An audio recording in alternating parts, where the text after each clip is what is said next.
What do you think of when I said the best Sonic story? Adventure 2, Unleashed? Maybe you're a madman and think it's Sonic, Pinball Party. Or, you know, Sonic has wiggled his way into various other mediums with a larger focus on story, so maybe you'd say it's the movies, or Sonic X, or Prime. Well, for me, my favorite Sonic the Hedgehog story, and the one I personally deem the best, actually comes from a comic book. The first Sonic comic I ever read, as a matter of fact. Over 10 years ago, I was taking a look through one of the only recently opened comic book stores near me. Being like an hour from my house, you gotta remember this is Ireland. As I was perusing, I stumbled upon this.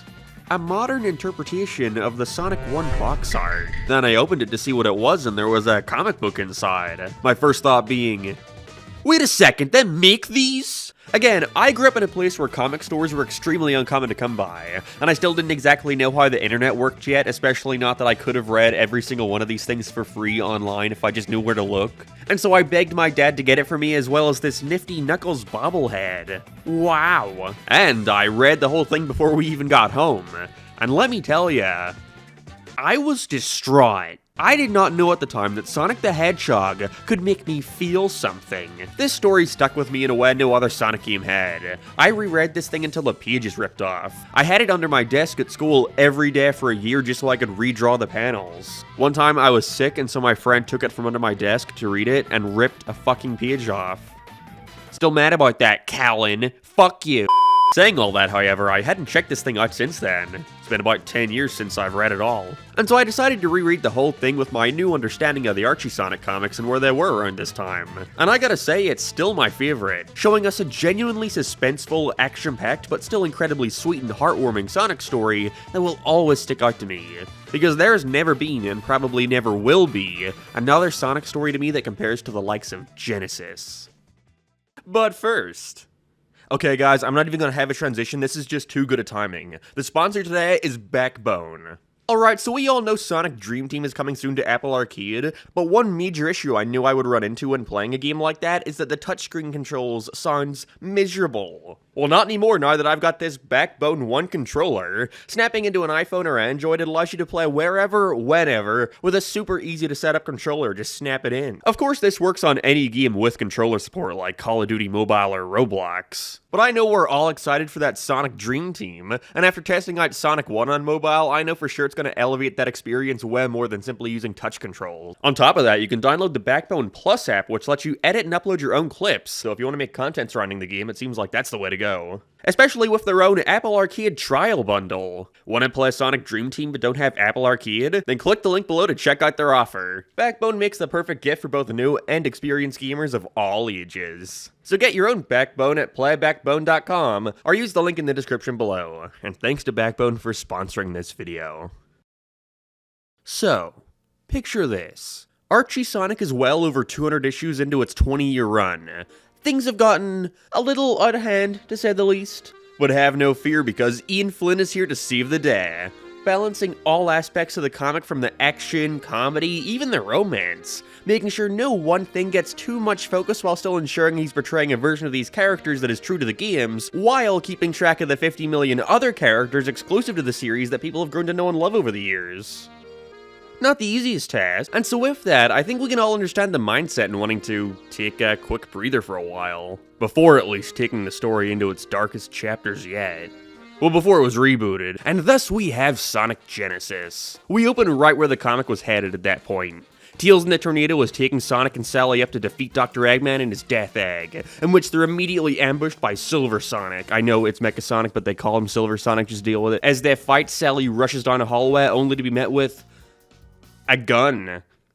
It shoots her. Like she's dead, really dead.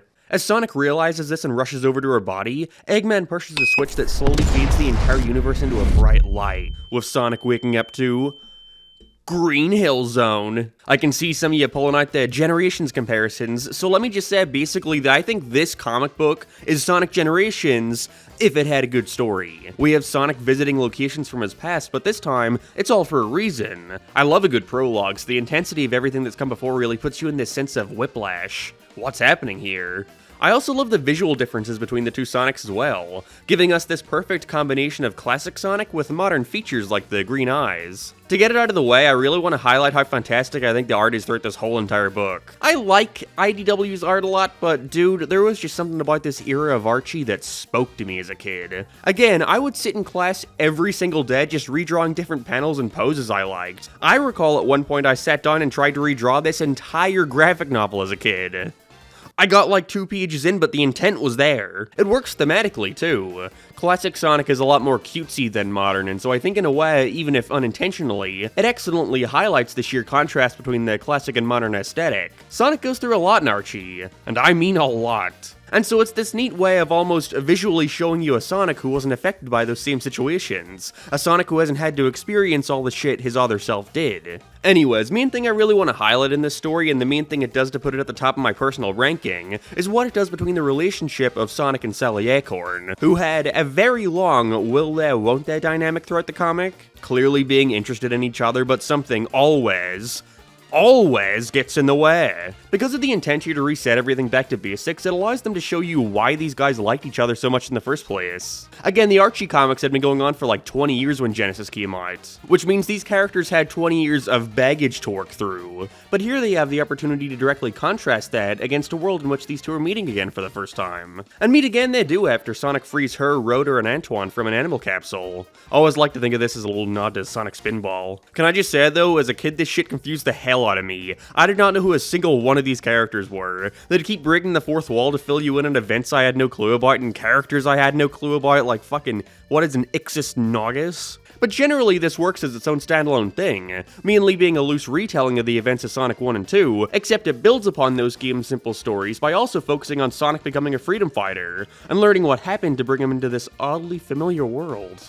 I think what I like so much about this story is how genuine it all is. I know folks really hate Sally, especially for how much it forced romance into the series, but I don't know, dude, they're just so fucking cute here. Son Alley over Sonny and me any day of the week. I had no idea who Sally Acorn was before reading this comic, but afterwards, I was on board. Give us more Sally. They're allowed to put so much attention here on all the fun aspects of their relationship.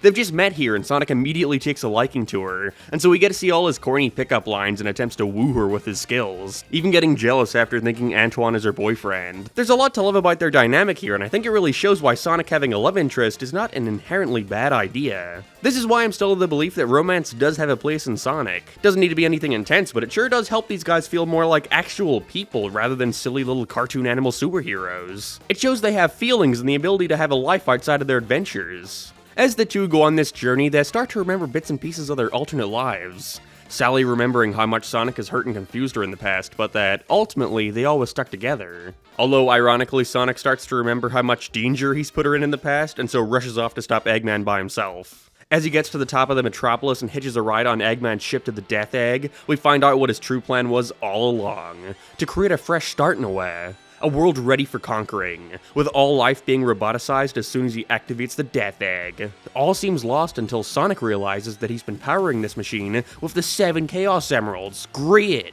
Using this to turn Super and Chaos controlling the entire universe back to normal. However, this time, he's got one extra advantage. Time. He was sent back right before Sally gets shot and manages to rescue her, with a sweet little nod showing us how their love for each other transcends time and space itself.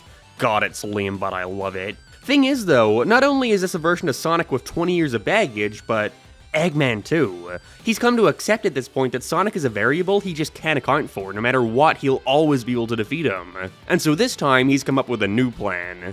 If he's not going to break Sonic physically, well, he can at least do it mentally. That's when he reveals stage 2 of his plan. The Genesis wave being reset again gave him one advantage. That being...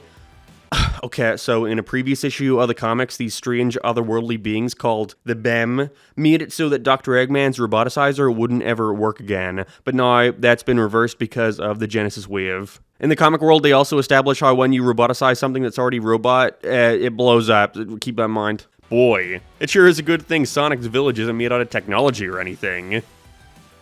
Wait a minute. If Eggman succeeds here, everybody dies, all their friends and family. And so while Sonic is busy getting ambushed again by Silver Sonic, joined this time by Metal Sonic, Sally sneaks under the floors of the ship to try and redirect the Death Egg's beam, with Nicole informing her that the only place she can redirect it to is their exact location, with Sally being right in range of its blast. And so with her second chance at life, Sally sacrifices herself and blows up the entire Death Egg. Once all seems well and Sonic celebrates his victory, he notices something emerging from the rubble. It's Mecha Sally, whoa! Seems silly, but this genuinely made me tear up as a kid. It's one of those things you really need to read, but the art and the dialogue are so sad. They managed to make a Sonic here who I actually care about on a personal level. I was sad that he could never speak to Sally again. This is worse than her being dead, she's now actively trying to kill him. And that's where the book ends. Bad ending, boo-hoo kid. Buy the next issue to find out what happens. Except, again, Ireland did not know how comics worked, and so this little next issue banner at the end of the book haunted me all year, until I asked my parents for Sonic comics for Christmas, in which I received, "Get the huck, fuck this." I loved these just as much, but I just wanted to know what happened to Sally. It was a genuinely really good story that cleverly uses this time reset as a chance to remind the audience of all the good in Sonic and Sally's relationship right before pulling the rug from under you and doing this awful thing to her. And the worst part of all this is, Sally never got turned back. They continued this arc of all the freedom fighters slowly being picked off one by one, breaking Sonic's morale more and more over time, and then, one day, it was all over. Ken Penders infamously won the lawsuit, and so Sega and Archie decided they would just start over. Albeit there was an attempt to have it somewhat connect. Basically, what happened is, after the events of the first Mega Man crossover, Dr. Eggman and Wily use their new Super Genesis wave. Despite defeating the scientists, the machine still goes off, returning Mega Man back to his home just fine, but for Sonic, Eggman just won't let him, causing a misfire of his chaos control that resets the world for sure, but nothing from here was ever the same. Sally is back, so is Bunny. Antoine is no longer dying. They're all just fine. They don't even remember. Even though Sonic still remembers what happened, he slowly starts to accept this new reality. And Sally along with it. Sega stepping in to ensure their relationship would never go beyond good friends ever again. It always ends negatively. I can't help it. I just want to talk about this fucking book I like.